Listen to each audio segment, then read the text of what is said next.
Les appels pour que le prince William succède à sa grand-mère la reine en sautant le prince Charles ont été adressés par un expert constitutionnel, qui a déclaré à Express. Co.uk que les partisans de ces plans sont insensés. La reine Elisabeth II célèbre cette année son jubilé de platine, marquant ses 70 ans sur le trône.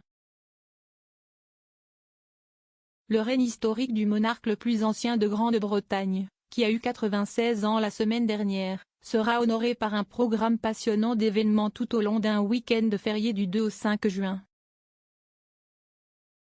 Sa Majesté a hérité du trône de son père, le roi George VI, à sa mort en février 1952. Alors que la nation se prépare à observer le jalon de la reine cet été, des questions ont été soulevées quant à savoir si le prince William devrait succéder à la reine, plutôt qu'à son père, le prince Charles, fils et héritier présumé du souverain. La question a longtemps été posée à propos de William en raison de sa jeunesse et de sa relation avec le peuple britannique par rapport à Charles. Cependant, les propositions d'installer le duc de Cambridge, le deuxième en ligne sur le trône, en tant que roi ont été déchirées par le professeur Vernon Bogdanor du King's College London Centre for British Politics and Government. L'expert constitutionnel a qualifié de folles ceux qui préfèrent sauter une génération royale et a expliqué que des changements législatifs seraient nécessaires au Royaume-Uni et dans les royaumes du Commonwealth sous Sa Majesté et monarque.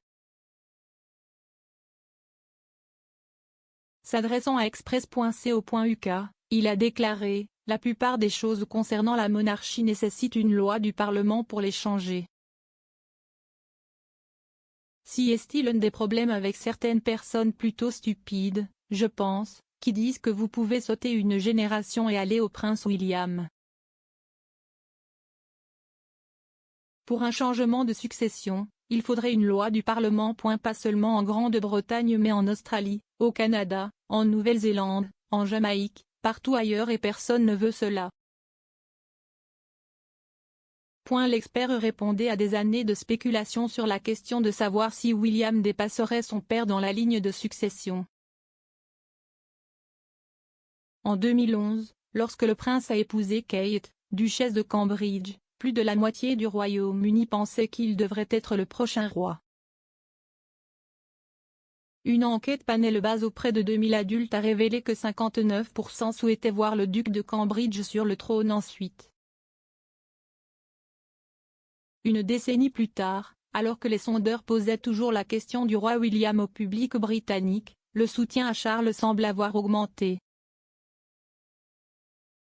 Le suivi semestriel de YouGov portant sur entre 1632 et 1782 adultes britanniques a révélé en novembre que le père et le fils étaient au coude à coude en termes de soutien public, les deux hommes votant à 35% sur la question de savoir qui devrait succéder à la reine.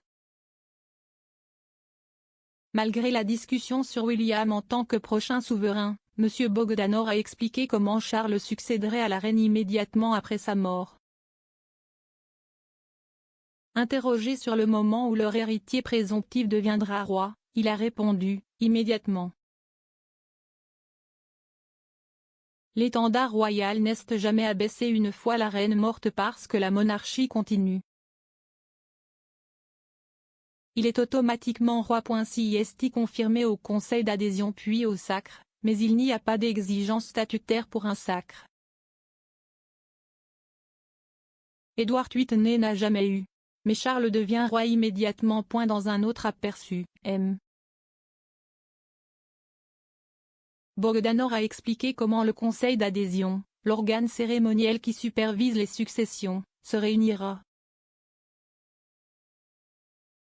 Ensuite, Charles visitera différentes régions du pays lors d'une tournée royale du pays. Il a déclaré « La réunion du conseil d'adhésion aura lieu dès que possible, ce qui confirme le nouveau roi. » Il jure alors de protéger l'Église d'Écosse. Cela découle des actes d'union avec l'Écosse en 1707. Et il fera sans doute, bien que ce ne soit pas obligatoire, un discours au Conseil puis sans doute dans les médias ce soir-là. Je pense qu'il a l'intention de visiter ensuite certaines parties du pays, en particulier l'Écosse, le Pays de Galles et l'Irlande du Nord, et mettra en avant son approche de la monarchie constitutionnelle.